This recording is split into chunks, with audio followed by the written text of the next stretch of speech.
청소부 여자가 집주인 백만장자 회장 몰래 피아노를 치기 시작했습니다. 청소부 최은하는 피아노를 너무 좋아해서 주인이 없길래 잠시만 쳐본 것이었죠. 그런데 예정보다 일찍 집에 돌아온 회장딸이 이를 목격했습니다. 감히 더러운 손으로 우리 피아노에 손을 대? 도둑년! 그렇게 시작된 회장딸 정다희의 괴롭힘. 이 괴롭힘을 못 견딘 청소부 최은하는 결국 그만둘 수밖에 없었습니다. 그런데 며칠 뒤 이 청소부를 쫓아낸 정다희에게 경찰이 들이닥쳤습니다. 정다희, 사기 혐의로 체포한다. 도대체 이 집안엔 무슨 일이 벌어진 걸까요? 이 사건은 강남의 대저택에서 시작됩니다. 8월에 폭염이 기승을 부리던 어느 오후였습니다. 최은하는 강남의 한 대저택에서 청소 일을 하고 있었습니다. 22살 해솔 보육원에서 자란 그녀에게 이런 고급 저택은 언제나 낯선 세상이었죠. 주인이 제주도로 휴가를 떠난 사이 집안 구석구석을 청소하는 게 오늘 그녀의 일이었습니다. 거실 중앙에 놓인 검은색 그랜드 피아노가 눈에 들어왔습니다. 은하는 걸레를 들고 조심스럽게 다가갔죠. 피아노 뚜껑 위에 먼지가 수북이 쌓여 있었습니다. 그녀는 천천히 먼지를 닦아내기 시작했습니다. 광택이 되살아나자 피아노가 빛을 발했죠. 걸레질을 하던 은하의 손가락이 실수로 건반을 스쳤습니다. 맑은 소리 하나가 텅 빈 거실에 울려 퍼졌습니다. 그 소리에 은하는 움찔했죠. 하지만 이상했습니다. 그 한음이 귀에서 떠나지 않았습니다. 마치 어린 시절부터 귀에 맴돌던 멜로디 같았죠. 은하는 주위를 둘러봤습니다. 아무도 없었습니다. 그녀는 천천히 피아노 의자를 당겨 앉았습니다. 떨리는 손을 건반 위에 올렸죠. 하나, 둘, 음이 이어졌습니다. 처음엔 조심스럽게, 그러다 점점 자신감이 붙었습니다. 기억나지 않는 과거 어딘가에서 들었던 멜로디가 손끝에서 되살아났습니다. 은하는 눈을 감았습니다. 몸이 저절로 움직였습니다.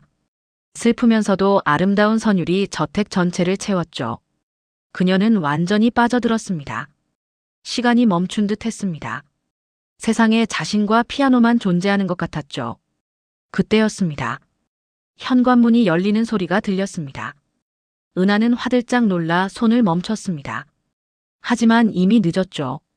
거실 입구에 세 사람이 서 있었습니다. 50대 중반의 남자가 굳은 얼굴로 그녀를 노려보고 있었습니다. 바로 이 집 주인인 정우진 회장이었죠. 그 옆엔 단정한 차림의 부인 이예숙이, 그리고 명품 옷을 입은 젊은 여자가 서 있었습니다. 뭐 하는 거예요? 젊은 여자가 날카로운 목소리로 외쳤습니다. 정다희, 회장의 딸이었습니다. 은하는 황급히 일어나 허리를 숙였죠. 죄송합니다. 먼지를 닦다가 실수로 앉아서 곡을 연주했다고요? 거짓말도 제대로 하세요. 정다희가 다가오며 소리쳤습니다. 은하는 뒷걸음질 쳤죠. 정우진 회장이 천천히 다가왔습니다. 그의 얼굴엔 믿을 수 없다는 표정이 역력했습니다. 그 곡 어디서 배웠어? 악보도 없이 어떻게 친 거냐고. 회장의 목소리가 거실에 울렸습니다. 은하는 대답할 수가 없었습니다. 그녀도 몰랐으니까요. 그냥 손이 기억하고 있었을 뿐이었죠. 당장 나가요. 용역업체에 연락해서 다시는 이 집에 못 오게 할 거예요. 정다희가 은하의 팔을 잡아 끌었습니다.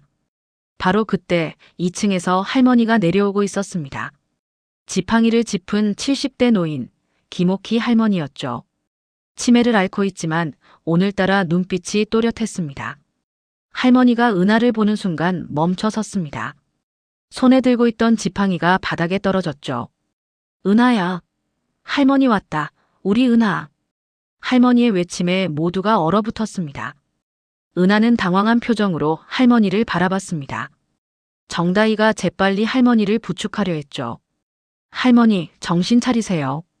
저 사람은 청소하러 온 아줌마예요. 하지만 할머니는 정다희의 손을 뿌리쳤습니다. 비틀거리며 은하에게 다가왔죠. 은하는 어찌할 바를 몰랐습니다. 그때 은하의 낡은 가방이 바닥에 떨어졌습니다. 가방 속에서 무언가 굴러나왔죠. 낡고 색이 바랜 딸랑이였습니다. 작은 곰 모양의 장난감이었죠. 할머니가 그것을 보자 눈이 휘둥그레졌습니다. 내 강아지 장난감이다. 은하 꺼. 할머니가 딸랑이를 집어들며 소리쳤습니다. 정우진 회장이 급히 다가와 딸랑이를 빼앗듯 가져갔습니다. 그의 손이 떨리고 있었죠. 이해숙 부인도 창백한 얼굴로 다가왔습니다. 정다희만이 차갑게 웃고 있었습니다. 그녀는 은하를 노려보며 입을 열었죠. 진짜 웃기네요. 이제 치매 할머니 말까지 이용하시려고요? 어디서 주워온 장난감 하나 들고. 은하는 고개를 저었습니다. 목소리가 떨렸습니다. 아, 아닙니다. 이건 제가 어릴 때부터 가지고 있던 거예요. 보육원 앞에서 발견됐을 때 유일하게. 그만. 정우진 회장이 손을 들어 제지했습니다. 그는 딸랑이를 움켜쥔 채 서재로 향했습니다. 이해숙 부인이 떨리는 목소리로 말했죠. 여보, 설마. 조용히 해. 회장의 목소리가 날카로웠습니다. 거실에 무거운 침묵이 흘렀습니다. 은하는 그저 서 있을 수밖에 없었죠. 정다희는 팔짱을 끼고 그녀를 노려봤습니다. 아직 아무도 몰랐습니다. 이 낡은 딸랑이 하나가 17년 묻혀있던 진실의 문을 열 줄은. 은하는 그날 밤 간신히 집으로 돌아왔습니다. 정우진 회장이 당분간 조사가 필요하니 출입을 금지하라는 말 한마디로 상황이 정리됐죠. 해고는 면했지만 불안했습니다. 정다희의 차가운 눈빛이 계속 머릿속에 맴돌았으니까요. 사흘 후 용역업체에서 연락이 왔습니다. 다시 그 저택으로 출근하라는 지시였습니다. 은하는 긴장된 마음으로 저택 문을 열었죠. 현관에서부터 이상한 기운이 느껴졌습니다. 어머, 오셨네요. 우리 특별한 손님. 2층 난간에서 정다희가 내려다보며 비웃었습니다. 그녀의 목소리에는 독이 묻어 있었죠. 은하는 고개를 숙이고 청소도구함을 들었습니다. 오늘은 2층 복도 청소부터 하세요. 아, 그리고 신발장 정리도요. 정다희가 명령조로 말했습니다. 은하는 조용히 고개를 끄덕였죠. 하지만 신발장을 열자 기가 막혔습니다. 어제 신고 왔던 운동화가 쓰레기통에 처박혀 있었으니까요. 진흙이 묻혀 있고 한쪽 끈은 찢어져 있었습니다. 은하는 떨리는 손으로 운동화를 꺼냈습니다. 이건 분명 누군가 일부러 한 짓이었죠. 테라스 쪽에서 낄낄대는 웃음소리가 들렸습니다. 정다희가 휴대폰으로 이쪽을 찍고 있었습니다. 재밌는 구경거리네요. SNS에 올릴까? 그녀의 목소리는 즐기는 듯 했습니다. 은하는 입술을 깨물었습니다. 참아야 했습니다. 이 일자리를 잃을 순 없었으니까요. 일주일이 지났습니다. 괴롭힘은 날로 심해졌습니다. 주방에서 설거지를 하는데 갑자기 유리컵이 날아왔습니다. 은하의 어깨를 스치며 바닥에 떨어져 산산조각이 났죠. 아이고, 손이 미끄러졌네요. 괜찮으세요? 송미정 과장이 씩 웃으며 말했습니다. 정다희의 측근이었죠. 은하는 대답하지 않고 깨진 유리를 주웠습니다. 손가락에서 피가 났지만 내색하지 않았습니다.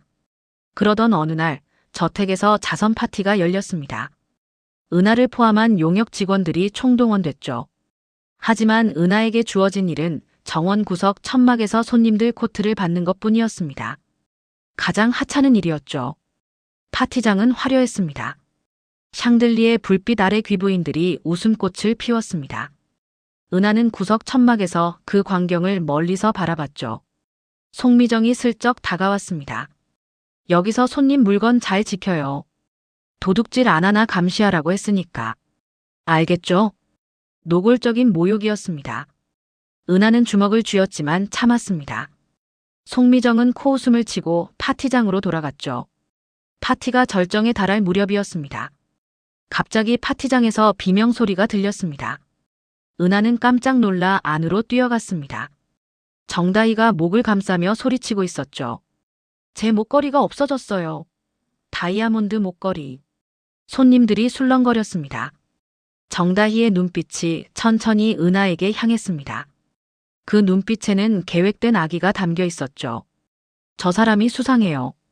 아까 화장실 앞에서 제 뒤를 따라왔거든요. 정다희의 손가락이 은하를 가리켰습니다. 모든 시선이 은하에게 쏟아졌습니다. 송미정이 재빨리 다가왔죠. 주머니 확인해 봐야겠어. 내가 훔쳤지. 아, 아닙니다. 전 정말. 은하가 뒷걸음질 쳤지만 송미정은 그녀의 팔을 붙잡았습니다. 강제로 앞치마 주머니에 손을 넣었죠. 그리고 무언가를 꺼냈습니다. 반짝이는 다이아몬드 목걸이였습니다. 손님들이 숨을 삼켰습니다. 은하는 얼굴이 하얗게 질렸죠. 이건 제가 넣은 게 아니에요. 누가 몰래. 증거가 이렇게 나왔는데 무슨 변명이야, 이 도둑년. 송미정이 목걸이를 흔들며 소리쳤습니다. 정다희는 손등으로 눈물을 훔치는 척했습니다. 완벽한 연기였죠. 손님들의 수군거림이 커졌습니다. 근본 없는 애들은 손버릇이 나쁘대요. 조심하셔야죠. 정다희가 손님들에게 속삭였습니다. 냉소적인 미소가 입가에 걸려 있었죠. 은하는 무릎을 꿇었습니다. 억울함에 목이 메었습니다. 억울합니다. 전 정말 모르는 일이에요. 하지만 아무도 믿지 않았습니다. 멸시 어린 시선들이 그녀를 짓눌렀죠. 그때 은하의 낡은 가방이 바닥에 떨어졌습니다. 가방 속에서 딸랑이가 대구르르 굴러나왔습니다. 낡고 색이 바랜 곰 인형 딸랑이였습니다. 하지만 혼란 속에서 아무도 그것을 주목하지 않았죠. 손님들은 여전히 은하를 손가락질하고 있었고 송미정은 경비를 부르고 있었습니다. 정다희만이 바닥에 굴러다니는 딸랑이를 눈여겨봤습니다. 그녀의 눈빛이 날카로워졌죠. 지난번 할머니가 그것을 보고 이상한 반응을 보였던 게 떠올랐습니다. 위험한 물건이었습니다. 경비가 은하를 끌어내기 시작했습니다. 사람들의 시선이 끌려나가는 은하에게 집중되는 순간 정다희는 재빨리 몸을 숙였습니다. 딸랑이를 주워 손에 쥐었죠. 아무도 보지 못했습니다. 은하는 질질 끌려나가며 울부짖었지만 소용없었습니다. 파티장 문이 닫혔고 정다희는 손에 쥔 딸랑이를 응시했습니다. 그녀의 입가에 차가운 미소가 번졌죠. 파티가 끝난 후 정다희는 뒷마당 쓰레기통으로 향했습니다. 주위를 살피고는 딸랑이를 쓰레기 더미 속에 깊숙이 밀어 넣었습니다. 증거는 사라져야 했으니까요. 목걸이는 찾았지만 진짜 범인은 여전히 미소 짓고 있었습니다. 그리고 바닥에 굴러다니던 딸랑이는 조용히 사라졌습니다. 도둑 누명을 쓴 은하는 그날로 저택에서 쫓겨났습니다. 용역업체에서도 연락이 끊겼죠. 반지하 월세방으로 돌아온 은하는 며칠 동안 밖으로 나가지 못했습니다. 억울함과 수치심이 그녀를 짓눌렀으니까요. 사흘째 되던 날 아침, 문을 두드리는 소리가 들렸습니다. 은하는 힘없이 문을 열었습니다. 낯선 노인이 서 있었죠. 70대쯤 되어 보이는 할아버지였습니다. 손에는 낡은 딸랑이가 들려 있었습니다. 이거 내 거 맞지? 할아버지의 목소리는 따뜻했습니다. 은하는 눈이 휘둥그레졌죠. 그 딸랑이는 파티장에서 잃어버린 것이었습니다. 어떻게? 쓰레기통 뒤져서 찾았어. 나는 이기태라고 해. 그 집 피아노 조율하러 다니는 사람이야. 이기태 할아버지였습니다. 그는 방으로 들어와 딸랑이를 은하 손에 쥐어줬죠. 그리고 놀라운 이야기를 꺼냈습니다. 회장님이 내 머리카락으로 DNA 검사를 돌렸대. 결과가 오늘 나온다더군. 은하는 고개를 저었습니다. 무슨 소리인지 이해할 수 없었죠. 할아버지가 그녀의 어깨를 토닥였습니다. 나를 믿고 따라와봐. 내 인생이 바뀔지도 몰라. 그렇게 두 사람은 여의도 세연제약 본사로 향했습니다. 고층 빌딩 앞에 선 은하는 주눅이 들었습니다. 이런 곳은 그녀가 발 디딜 곳이 아니었으니까요. 하지만 할아버지가 손을 잡아 끌었죠. 로비는 대리석과 유리로 가득했습니다. 은하는 낡은 옷차림이 부끄러웠습니다. 정장을 입은 직원들이 힐끔힐끔 쳐다봤죠. 할아버지가 안내 데스크로 다가갔습니다. 정우진 회장님 만나러 왔습니다. 직원이 의아한 표정으로 전화를 걸었습니다. 잠시 후 엘리베이터가 열리며 비서실장이 나타났죠. 그는 할아버지를 알아봤습니다. 이 선생님 무슨 일이십니까? 회장님께 중요한 얘기가 있어서 왔네. 비서실장의 시선이 은하에게 향했습니다. 차가운 눈빛이었죠. 하지만 곧 고개를 끄덕이며 엘리베이터로 안내했습니다. 최상층 회장실 앞 응접실에서 기다리는 동안 은하의 심장은 터질 듯 뛰었습니다. 무거운 문이 열리고 정우진 회장이 나타났습니다. 그의 손에는 갈색 서류 봉투가 들려 있었죠. 회장의 얼굴은 굳어 있었습니다. 그는 이기태 할아버지를 보며 고개를 끄덕였지만 은하를 볼 때는 표정이 달라졌습니다. 비서실장이 조심스럽게 봉투를 건넸죠. 회장님, DNA 검사 결과입니다. 정우진은 떨리는 손으로 봉투를 뜯었습니다. 흰 종이를 꺼내 펼쳤죠. 그의 눈동자가 빠르게 움직였습니다. 글자들을 읽어내려가는 것이었습니다. 은하는 숨을 죽였습니다. 회장의 얼굴이 일그러졌습니다. 종이를 움켜쥔 그의 손에 핏줄이 섰죠. 그리고 폭발했습니다. 불일치. 친자 관계가 성립하지 않음. 그의 목소리는 차갑게 식어 있었습니다. 결과지를 바닥에 내던졌죠. 종이가 공중에서 펄럭이며 떨어졌습니다. 어디서 감히 내 딸 행세를 해? 돈이 그렇게 필요했나? 정우진이 은하에게 다가서며 소리쳤습니다. 은하는 뒷걸음질 쳤습니다. 눈물이 쏟아졌죠. 저는 몰랐어요. 할아버지가 오라고 해서. 닥쳐. 치매 걸린 우리 어머니까지 이용하고 이제 사기까지 치려고. 이기태 할아버지가 나섰습니다. 하지만 정우진은 들으려 하지 않았죠. 비서실장이 경비를 불렀습니다. 2명의 건장한 남자가 나타났습니다. 그때 엘리베이터가 열리며 정다희가 나타났습니다. 그녀는 상황을 보자마자 회심의 미소를 지었죠. 계획대로였으니까요. 그녀가 며칠 전 비서실에 몰래 들어가 DNA 검체 봉투를 자신의 것으로 바꿔치기한 사실을 아무도 몰랐습니다. 아빠 괜찮으세요? 저런 사기꾼 때문에 속상하시겠어요. 정다희가 아버지를 부축하며 말했습니다. 정우진은 손을 내저었죠. 당장 내보내. 경비들이 은하와 할아버지의 팔을 붙잡았습니다. 질질 끌려가기 시작했죠. 은하는 울부짖었지만 소용없었습니다. 차가운 대리석 바닥에 무릎이 쓸렸습니다. 로비로 끌려 내려온 2사람은 빌딩 밖으로 내쳐졌습니다. 은하는 인도 바닥에 주저앉아 통곡했습니다. 지나가던 사람들이 힐끔거리며 쳐다봤죠. 이기태 할아버지는 은하의 어깨를 감싸며 한숨을 내쉬었습니다. 미안하다 아가. 내가 성급했어. 해가 지고 거리에 불빛이 켜졌습니다. 은하는 여전히 오열하고 있었습니다. 할아버지가 딸랑이를 꺼내 그녀 손에 쥐어줬죠. 포기하지 마. 진실은 언젠가 밝혀지는 법이야. 딸랑이를 받아든 은하는 눈물로 범벅이 된 얼굴로 그것을 바라봤습니다. 가로등 불빛 아래서 할아버지도 딸랑이를 자세히 들여다봤습니다. 그러다 손잡이 밑바닥에서 무언가를 발견했죠. 작은 글씨가 새겨져 있었습니다. EH라는 이니셜이었죠. 할아버지의 눈이 커졌습니다. 이 이니셜. H. 이건 회장님이 이탈리아 장인한테 직접 새기신 거잖아. 할아버지의 목소리가 떨렸습니다. 은하는 딸랑이를 다시 들여다봤습니다. 정말로 작은 글씨가 새겨져 있었죠. 할아버지가 은하의 손을 꼭 잡았습니다. 은하 내 이름 말이야. EH. 은하를 의미하는 거잖아. 이게 증거야. 할아버지의 눈에 희망이 타올랐습니다. 하지만 은하는 고개를 저었죠. 이미 지쳐 있었습니다. 믿음도 희망도 바닥났습니다. 등잔 밑이 어둡다던가요? 진실은 쓰레기통에서 건져진 작은 장난감 하나에 새겨져 있었습니다. 이기태 할아버지는 은하를 설득하는데 이틀이 걸렸습니다. 은하는 다시는 그곳에 가지 않겠다고 고개를 저었죠. 한번 모욕당한 것만으로도 충분했습니다. 하지만 할아버지는 포기하지 않았습니다. 이 딸랑이를 봐. 이니셜이 새겨져 있잖아. 이 H 이게 너라는 증거야. 할아버지가 딸랑이 손잡이 밑을 가리켰습니다. 가로등 불빛 아래서도 희미하게 보이는 글씨였죠. 은하는 그것을 들여다봤습니다. 정말 EH라고 새겨져 있었습니다. 회장님이 17년 전 이탈리아 장인한테 특별히 주문해서 만든 거야. 내가 그때 봤어. 할아버지의 목소리는 확신에 차 있었습니다.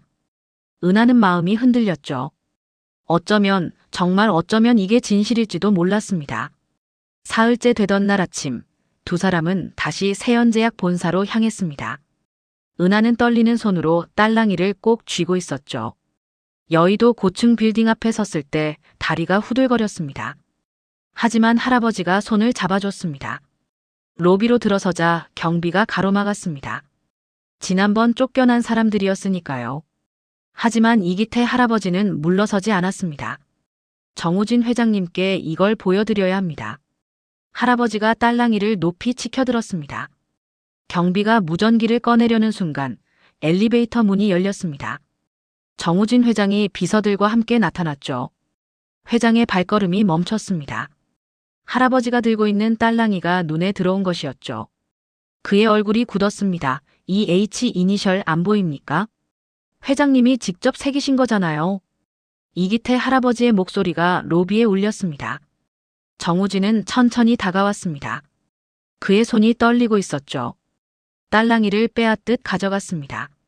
손잡이 밑을 들여다보는 정우진의 얼굴이 창백해졌습니다. 이 H라는 작은 글씨가 선명했죠. 17년 전 이탈리아 장인에게 부탁해 새긴 그 이니셜이었습니다. 그의 입술이 떨렸습니다. 바로 그때 엘리베이터에서 정다희가 내려왔습니다. 상황을 보자마자 그녀의 얼굴이 일그러졌죠. 저 딸랑이는 분명 쓰레기통에 버렸는데 어떻게 다시 나타난 걸까요? 아빠, 또 저 사람들이에요? 이번엔 가짜 장난감까지 만들어 왔네요. 정다희가 다급하게 소리쳤습니다. 하지만 정우진은 딸랑이에서 눈을 떼지 못했습니다. 이건 가짜가 아니었죠. 특별히 주문 제작한 것이었고 이니셜 새기는 방식까지 똑같았습니다. 회장님, 경비를 부를까요? 비서실장이 조심스럽게 물었습니다. 정다희가 재빨리 고개를 끄덕였죠. 하지만 정우진이 손을 들어 제지했습니다. 잠깐. 회장의 목소리는 낮았지만 단호했습니다. 그는 이기태 할아버지를 바라봤죠. 이거 어디서 구했습니까? 쓰레기통에서 찾았습니다. 누가 버렸더군요. 할아버지의 대답에 정우진의 눈빛이 변했습니다. 그의 시선이 정다희에게 향했죠. 정다희는 당황한 표정을 감추려 애썼습니다. 전 모르는 일이에요. 저 사람들이 무슨 수작을 부리는 거 아닙니까? 정다희가 목소리를 높였습니다. 하지만 정우진은 이미 무언가 눈치챈 듯 했습니다. 그는 딸랑이를 주머니에 넣고 결정을 내렸죠. 차 대기시켜. 병원으로 간다. 지금 당장. 비서실장이 놀란 표정으로 물었습니다. 회장님, 무슨 말씀이십니까? 재검사한다. 이번엔 내 눈앞에서 직접 피를 뽑아서. 정우진의 목소리는 차갑게 가라앉아 있었습니다. 정다희의 얼굴이 새하얗게 질렸죠. 아빠, 제 정신이세요? 저 사기꾼들 말을 믿는 거예요? 정다희가 아버지 팔을 붙잡으며 외쳤습니다. 떨리는 목소리였죠. 하지만 정우진은 그녀의 손을 뿌리쳤습니다. 너도 같이 가. 단 한마디였지만 거부할 수 없는 명령이었습니다. 정다희는 입술을 깨물었죠. 차영호 비서실장이 재빨리 차를 준비했습니다. 고급 세단에 모두가 탔습니다. 정우진과 은하, 이기태 할아버지, 그리고 정다희까지. 차 안은 무거운 침묵으로 가득했죠. 정다희는 창밖을 보며 손톱을 물어뜯었습니다. 식은땀이 등을 타고 흘렀습니다. 병원에 도착했습니다. 정우진이 직접 의사에게 지시했죠. 체열실에서 은하의 팔에 바늘이 꽂혔습니다. 붉은 피가 시험관에 차올랐죠. 정우진도 같은 과정을 거쳤습니다. 긴급 검사로 진행해 주십시오. 오늘 안에 결과 나옵니까? 예, 가능합니다. 오후 5시까지 나올 겁니다. 의사의 대답에 정우진이 고개를 끄덕였습니다. 이제 기다리는 일만 남았죠. 병원 복도 의자에 4사람이 앉았습니다. 정우진은 팔짱을 끼고 눈을 감았습니다. 이기태 할아버지는 은하의 손을 꼭 잡아줬죠. 은하는 떨리는 입술을 깨물며 천장을 바라봤습니다. 정다희만이 안절부절 못했습니다. 화장실을 다녀온다며 일어섰다가 다시 앉았습니다. 손톱을 뜯고 휴대폰을 만지작거렸죠. 발을 떨고 헛기침을 했습니다. 안 돼, 이럴 순 없어. 그녀가 작은 소리로 중얼거렸습니다. 하지만 아무도 듣지 못했죠. 시간이 느리게 흘러갔습니다. 복도에는 소독약 냄새가 가득했습니다. 오후 4시, 5시까지 1시간 남았습니다. 정다희는 손톱이 다 뜯어질 정도로 물어뜯고 있었죠. 입술도 피가 맺혔습니다. 극도의 불안이 그녀를 짓누르고 있었습니다. 하얀 복도, 소독약 냄새, 그리고 결과지 한 장. 17년 묻힌 진실이 드러나는 순간이 다가오고 있었습니다. 오후 5시가 되자 진료실 문이 열렸습니다. 흰 가운을 입은 의사가 나타났죠. 그의 손에는 밀봉된 갈색 서류 봉투가 들려 있었습니다. 복도에 앉아있던 4사람이 동시에 일어섰습니다. 정우진 회장님, 결과 나왔습니다. 의사가 조심스럽게 봉투를 건넸습니다. 정우진의 손이 떨렸죠. 그는 봉투를 받아들고 잠시 망설였습니다. 이 안에 17년의 진실이 들어있었으니까요. 은하는 숨을 죽였습니다. 이기태 할아버지는 두 손을 모으고 기도하듯 눈을 감았죠. 정다희는 벽에 기댄 채 창백한 얼굴로 서 있었습니다. 그녀의 입술이 파르르 떨리고 있었습니다. 정우진이 천천히 봉투를 뜯었습니다. 찢어지는 소리가 복도에 울렸죠. 흰 종이를 꺼내 펼쳤습니다. 그의 눈동자가 글자를 따라 움직였습니다. 순간 정우진의 몸이 흔들렸습니다. 결과지를 쥔 손에서 힘이 빠졌죠. 종이가 바닥으로 떨어질 뻔했습니다. 그의 입술이 떨리며 소리를 냈습니다. 친자관계 성립 99.9%. 그 말이 떨어지자 복도의 공기가 멈췄습니다. 정우진의 얼굴이 일그러졌죠.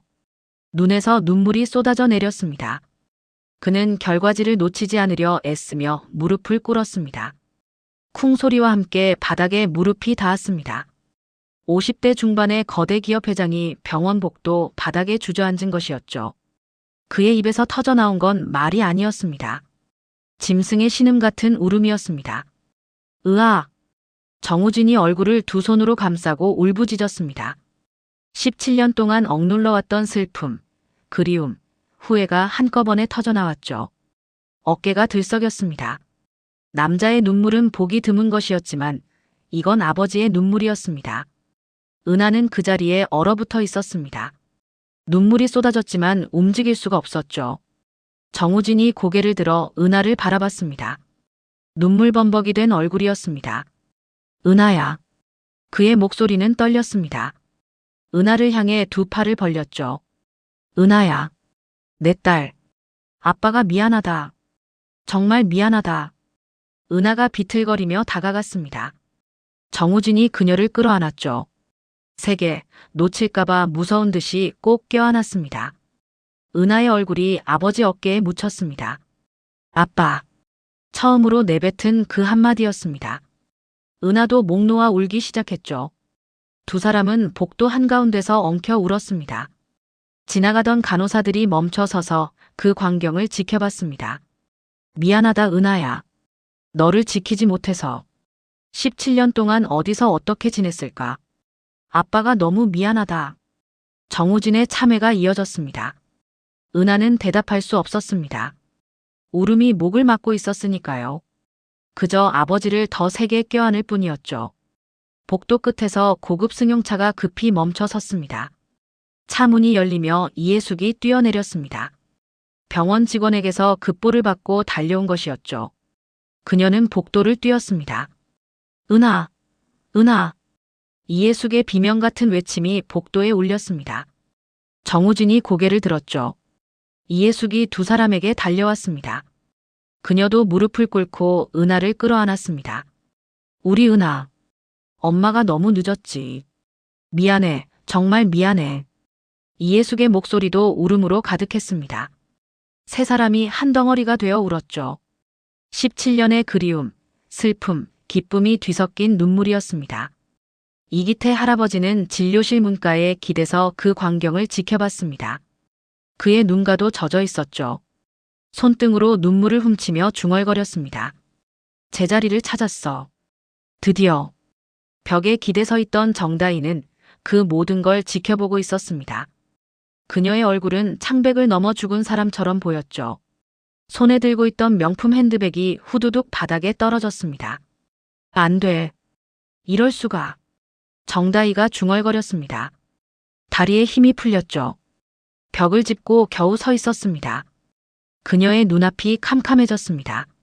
모든 게 끝났습니다. 회장직도 재산도 그녀가 쌓아온 모든 것이 무너졌습니다.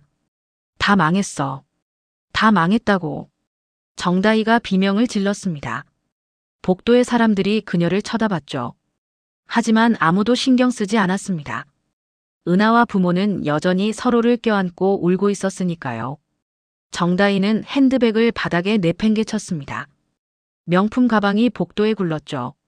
그녀는 비틀거리며 비상구 쪽으로 향했습니다. 도망치듯 계단으로 사라졌습니다. 뒷모습은 처참했습니다. 복도에는 이제 은하 가족과 이기태 할아버지만 남았습니다. 정우진이 은하의 얼굴을 두 손으로 감싸 쥐었습니다. 눈물로 범벅인 그녀의 얼굴을 들여다봤죠. 이제 다시는 떨어지지 않을 거야. 약속한다. 은하가 고개를 끄덕였습니다. 이해숙이 딸의 볼을 쓰다듬었습니다. 가족이 다시 하나가 된 순간이었죠.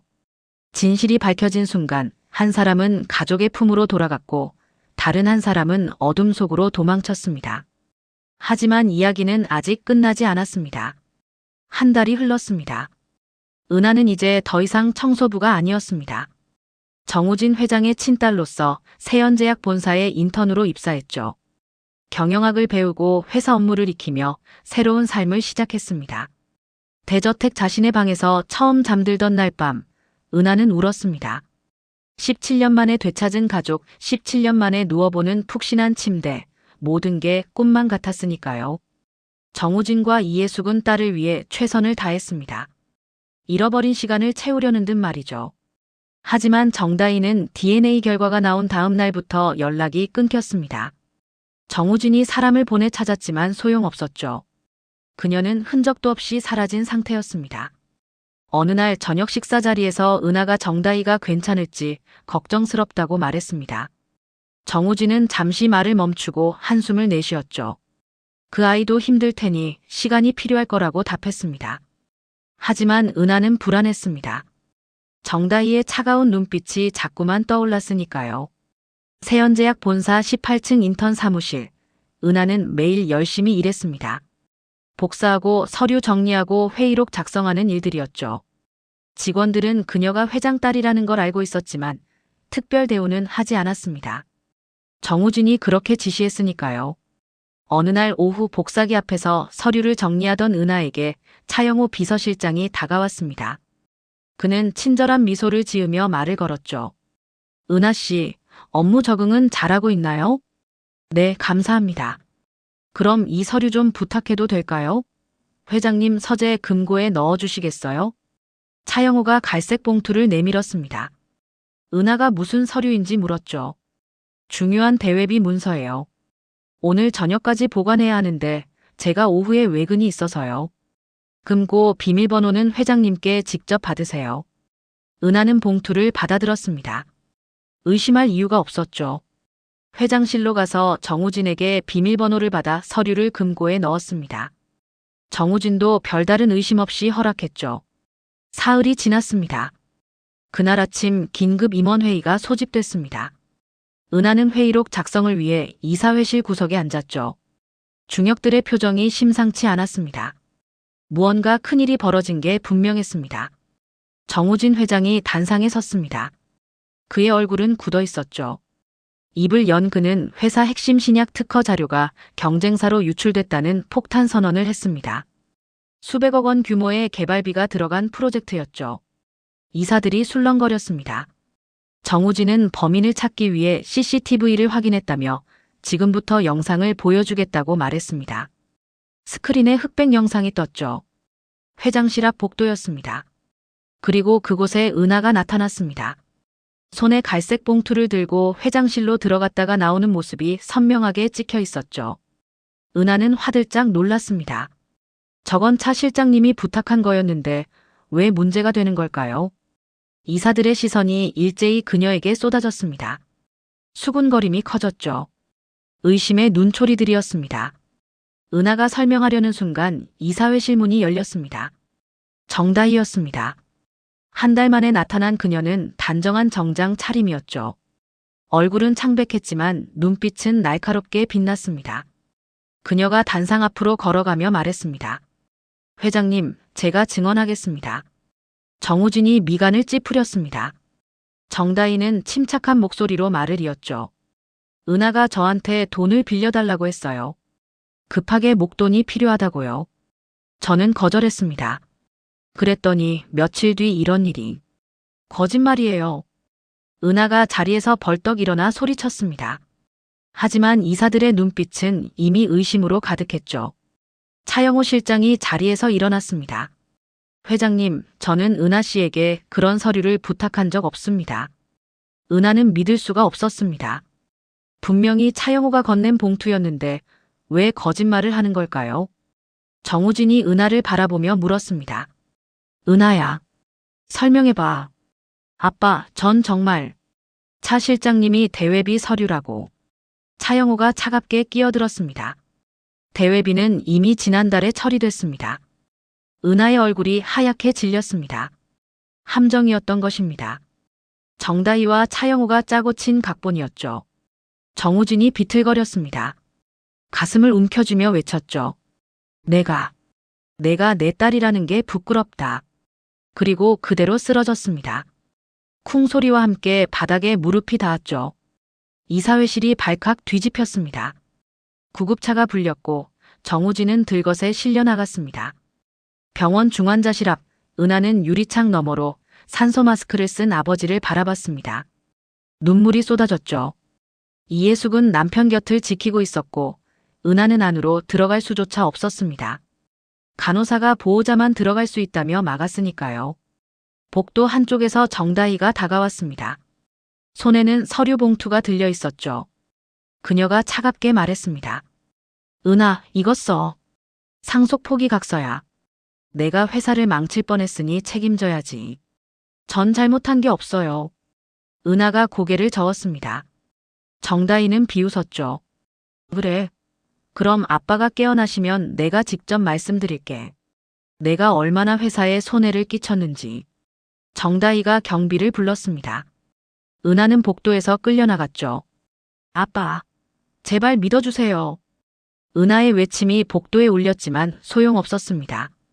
밤거리에 내쳐진 은하는 반지하 월세방으로 돌아갔습니다. 문을 열고 들어서자 어둠뿐이었죠.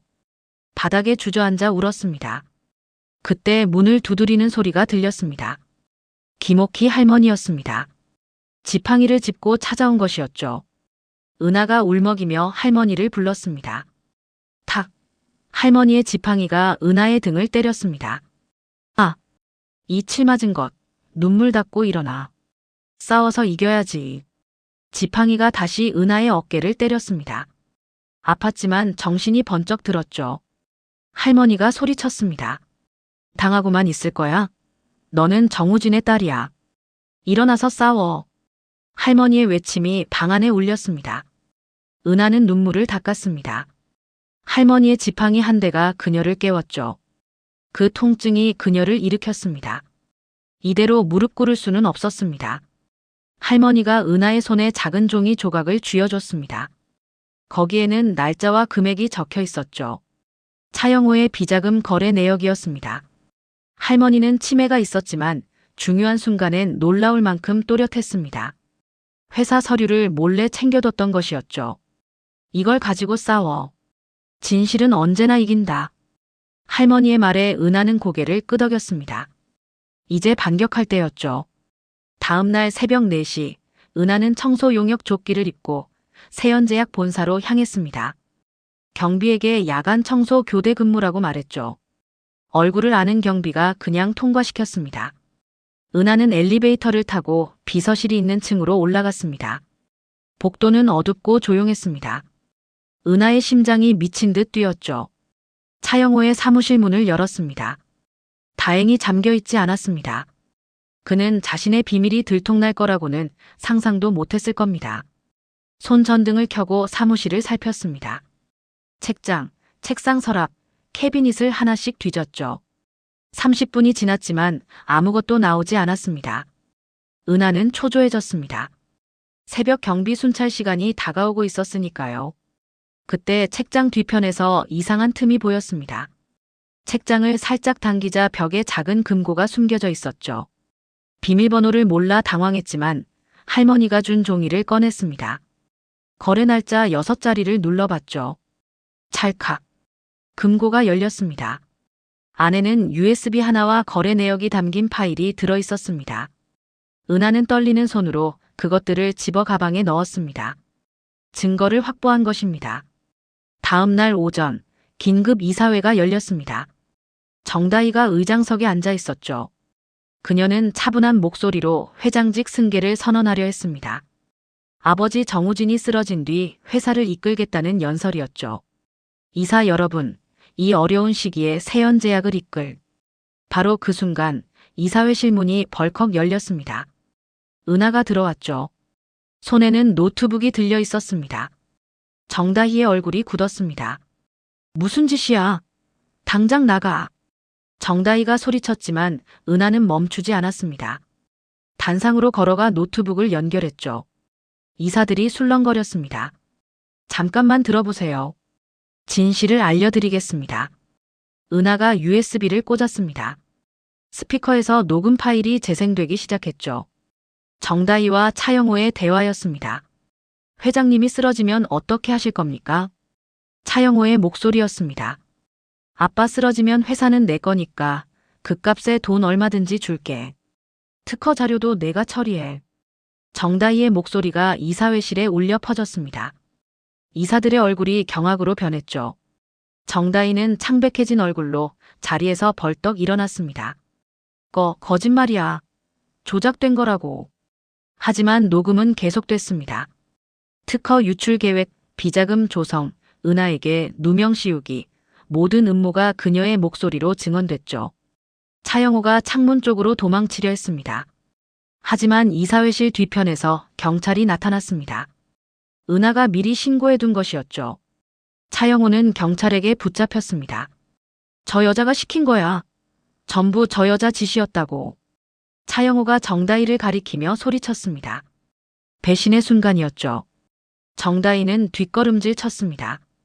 바로 그때 이사회실 문이 다시 열렸습니다. 휠체어를 탄 정우진이 나타났죠.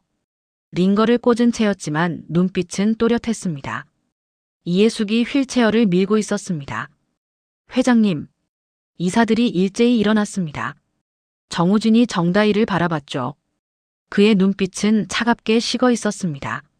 내 핏줄도 아닌 것을 딸로 받아줬더니 내 회사를 망치려 했구나. 정우진의 목소리는 냉혹했습니다. 정다희가 고개를 저었죠. 아빠. 아니에요. 저는 너를 파양한다. 그리고 횡령, 배임, 사기 혐의로 고소장을 접수했다. 정우진이 서류 봉투를 던졌습니다. 바닥에 떨어진 고소장이었죠. 정다희의 다리에서 힘이 풀렸습니다. 안 돼. 다 망했어. 정다희가 비명을 질렀습니다. 경찰이 그녀에게 다가갔죠. 수갑이 채워졌습니다. 정다희는 끌려나가며 계속 소리쳤습니다. 내가 어떻게 여기까지 왔는데 나한테서 다 빼앗을 거야? 하지만 아무도 대답하지 않았습니다. 이사회실 문이 닫혔고 정다희의 목소리는 복도 저편으로 사라졌죠. 정우진이 은하를 바라봤습니다. 그의 눈에 눈물이 맺혔죠. 잘했다, 우리 딸. 정말 잘했어. 은하가 아버지에게 다가가 무릎을 꿇었습니다. 정우진이 딸의 머리를 쓰다듬었죠. 이사회실 창문으로 햇살이 쏟아져 들어왔습니다. 긴 악몽이 끝난 순간이었습니다. 정의가 승리했습니다. 하지만 진짜 행복은 이제부터 시작이었습니다. 계절이 바뀌었습니다. 저택 정원에 노란 개나리가 만발했죠. 겨울의 추위를 견디고 피어난 봄꽃들이었습니다. 그 꽃들처럼 은하의 삶도 새로운 계절을 맞이하고 있었습니다. 은하는 대학에 입학했습니다. 음악대학 피아노과였죠. 어릴 적부터 손에 기억되어 있던 재능을 이제는 마음껏 펼칠 수 있게 됐습니다. 교수님은 그녀의 연주를 듣고 천부적인 재능이라며 감탄했습니다. 친구들도 생겼죠. 더 이상 혼자가 아니었습니다. 오늘도 학교에서 돌아온 은하는 밝은 미소를 지으며 현관문을 열었습니다. 가방에는 새로 받은 악보가 가득했죠. 다음 주 학교 발표회에서 연주할 곡들이었습니다. 거실에서 피아노 조율하는 소리가 들렸습니다. 이기태 할아버지였죠. 그는 이제 이 집의 가족이나 다름없었습니다. 은하를 찾아준 은인이었고 늘 곁을 지켜주는 할아버지였으니까요. 할아버지, 오늘도 오셨어요? 그럼 우리 은하 연주 들으러 왔지. 오늘 학교는 어땠어? 좋았어요. 교수님이 제 연주를 칭찬해 주셨어요. 할아버지가 환하게 웃었습니다. 피아노 조율을 마친 그는 건반을 몇 번 쳐보며 고개를 끄덕였죠. 완벽한 음색이었습니다. 저녁 무렵 가족 모두가 거실에 모였습니다. 정우진과 이예숙은 소파에 나란히 앉았고 김옥희 할머니는 편안한 의자에 앉아 지팡이를 두드렸습니다. 이기태 할아버지도 구석 의자에 자리를 잡았죠. 식사를 마친 뒤였습니다. 정우진이 은하에게 물었죠. 은하야, 학교 생활은 재미있니? 네, 아빠. 정말 좋아요. 매일이 행복해요. 은하의 대답에 정우진은 흐뭇하게 미소 지었습니다. 이예숙이 남편의 손을 꼭 잡았죠. 이런 평범한 일상이 얼마나 소중한지 그들은 너무나 잘 알고 있었습니다. 자, 이제 우리 딸 연주 들어볼까? 정우진이 말했습니다. 그의 목소리는 따뜻했죠. 은하는 피아노 앞에 앉았습니다. 손을 건반 위에 올렸습니다. 숨을 한번 깊이 들이마셨죠. 은하의 손가락이 움직이기 시작했습니다. 쇼팽의 녹턴이었죠. 저택을 가득 채우는 선율이 흘러나왔습니다. 하지만 예전의 슬픈 멜로디와는 달랐습니다. 이제는 따뜻함이 담긴 연주였죠. 피아노 소리가 계속되는 동안 거실은 고요했습니다. 정우진은 눈을 감고 음악에 빠져들었습니다. 이예숙은 미소를 지으며 남편의 손을 잡았죠. 할머니는 지팡이로 박자를 맞추며 흐뭇하게 고개를 끄덕였습니다. 은하의 손가락이 건반 위에서 춤을 췄습니다. 17년 동안 잃어버렸던 시간, 청소부로 살아야 했던 굴욕, 도둑 누명을 썼던 고통, 모든 것이 이 음악 속에 녹아들었죠. 하지만 이제는 슬픔이 아니라 희망이었습니다. 마지막 음이 울리고 여운이 사라졌습니다. 잠시 침묵이 흘렀죠. 그리고 정우진이 벌떡 일어나 박수를 쳤습니다. 브라보! 우리 딸 세계 최고다. 그의 목소리에는 자랑스러움이 가득했습니다. 다른 가족들도 박수를 쳤죠. 은하는 얼굴이 빨개져서 일어나 인사했습니다. 행복했습니다. 진짜 행복이었죠. 저녁 식사가 끝난 뒤 이예숙은 혼자 방으로 돌아갔습니다. 서랍을 열고 작은 약병을 꺼냈죠. 17년 동안 매일 먹어온 신경 안정제였습니다. 딸을 잃은 슬픔을 견디기 위해 의지해온 약이었습니다. 이예숙은 약병을 들고 욕실로 갔습니다. 쓰레기통 뚜껑을 열었죠. 잠시 망설였지만 곧 결심했습니다. 약병을 쓰레기통에 던졌습니다. 텅 소리가 났습니다. 17년의 고통이 끝나는 소리였죠. 이예숙은 거울 속 자신을 바라봤습니다. 남편에게 말했죠. 이제 다 끝났어요, 여보. 고생 많았어요. 그녀의 얼굴에는 오랜만에 평화로운 미소가 번졌습니다. 그날 오후, 안양 여자교도소 면회실이었습니다. 유리창 너머로 정다희가 앉아 있었죠. 수감복을 입은 그녀는 많이 초췌해져 있었습니다. 머리는 단정하게 묶였지만 눈가에는 다크서클이 짙었습니다. 이예숙이 들어왔습니다. 정다희는 고개를 들었다가 다시 숙였죠. 두 사람 사이에 무거운 침묵이 흘렀습니다. 이예숙이 먼저 입을 열었습니다. 잘 지내니? 네. 정다희의 목소리는 작았습니다. 예전의 거만함은 온데간데 없었죠. 이예숙은 한숨을 쉬었습니다. 여기서 잘 반성하렴. 그래야 새로 시작할 수 있어. 정다희의 눈에서 눈물이 흘러내렸습니다. 그녀는 손으로 얼굴을 가렸죠. 어깨가 들썩였습니다. 진심 어린 참회였습니다. 은하에게 미안하다 전해주세요. 제가 죽을 죄를 지었다고. 정다희가 떨리는 목소리로 말했습니다. 이예숙은 고개를 끄덕였습니다. 용서는 쉽지 않았지만 참회는 시작이었죠. 면회 시간이 끝났습니다. 이예숙이 일어서며 마지막으로 말했습니다. 다시 만나자. 그때는 더 나은 사람이 되어 있기를. 정다희는 고개를 숙인 채 계속 울고 있었습니다. 유리창에 그녀의 눈물 자국이 남았죠. 봄날의 오후 대저택 정원에는 햇살이 따사롭게 내리쬐고 있었습니다. 거실 창문이 열려 있었고 그 사이로 피아노 소리가 흘러나왔죠. 은하의 연습 소리였습니다. 정우진은 정원 벤치에 앉아 그 소리를 들었습니다. 이예숙이 차를 들고 나와 옆에 앉았죠. 두 사람은 아무 말 없이 피아노 선율을 들었습니다. 개나리 꽃잎이 바람에 날려 그들 주위를 맴돌았습니다. 먼지 묻은 작업복을 벗고 진짜 이름을 되찾은 날부터 저택의 피아노는 더 이상 슬픔을 노래하지 않았습니다. 이제 그곳엔 가족의 사랑과 행복한 선율만이 영원히 울려 퍼질 것입니다. 진실은 언제나 빛을 이깁니다. 여러분의 삶에도 아름다운 화음이 가득하길 진심으로 기원합니다. 오늘의 이야기가 마음에 드셨다면 구독과 좋아요 부탁드립니다. 다음 이야기도 기대해 주세요. 감사합니다.